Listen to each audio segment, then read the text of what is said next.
A lot of selling pressure this morning. What's going on, guys? It's Ricky. I really hope that you learned something new. And if you do, please consider dropping a thumbs up and subscribing if you feel like we earned it. Let's go ahead and jump right into it. So port workers are expected to strike today. We do not know if they've actually came up and agreed on a deal, but I wanted to talk about some of the details and if you don't know already, but very quickly, could that be some of the reason that we are seeing a lot of selling pressure today? If you guys didn't see, right from when the market opened, we've been seeing lower highs, lower lows, and aggressive sell-offs.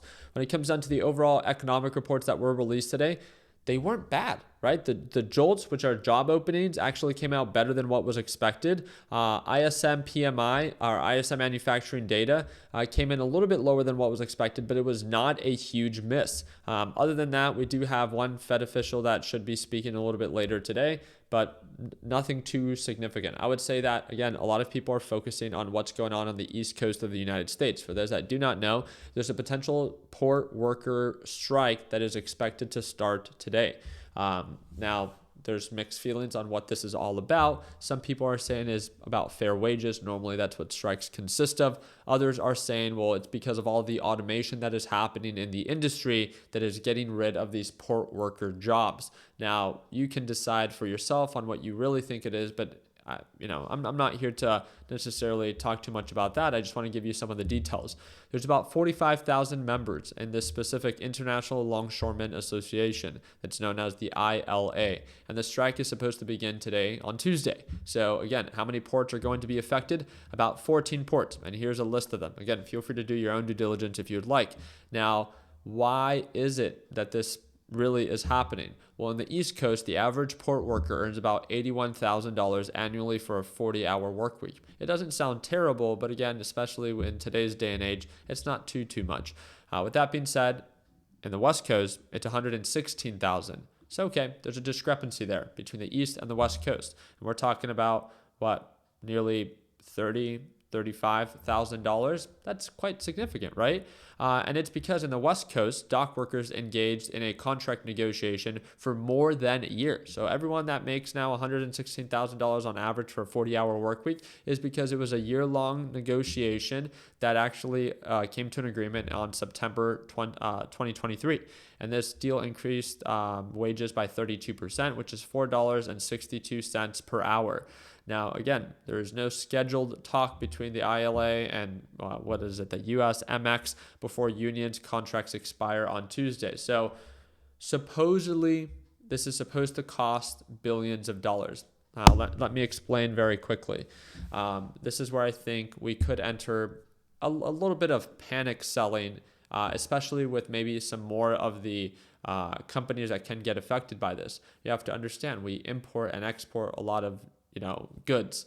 And if no port workers are actually working, then where do all of those containers and shipments and goods go? Well, they're not going to necessarily get fulfilled at that point, right? And that's where the concern is at. Logistically speaking, this can be a huge issue that can cost the United States billions of dollars per day.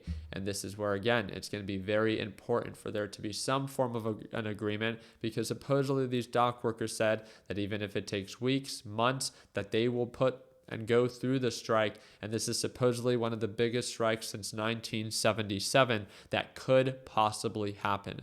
I'll make sure that I keep you guys posted, but I think that you guys, as long as you're paying attention to the market, will easily be able to see if this port worker strike happens or not based off of how the market is trading. As of right now, it looks pretty bearish. We could see a very significant sell-off. And again, if we click on the 4-hour time frame, this is the NASDAQ ETF, QQQ. So this is for the overall NASDAQ market. You could see that finally, just like we talked about on Sunday and just like we talked about yesterday, what do I want to say? My breakdown on this quick technical analysis was pretty accurate. We have these ascending channels. We have these descending channels. We have this ascending channel, this descending channel. We had a really nice ascending channel testing same previous resistance range. Now we have this descending channel. This can all ultimately change based off of what is actually shared about that port worker strike. But as of right now, we are showing more signs of weakness at these overbought levels, and there's pullback potential. So be ready for that. Now, again, if they do come to an agreement, then we can naturally see that markets will probably begin to uptick as, again, the fear of a deficit because of the port worker strike will no longer be there. So again, just something to take into consideration. I would say that the big factor today, based off of what I've seen, is that there is a lot of volatility in the market, which means that there could be a lot of fear in the market. This means that you might want to be paying attention to the VIX index, VIX, known as the volatility index.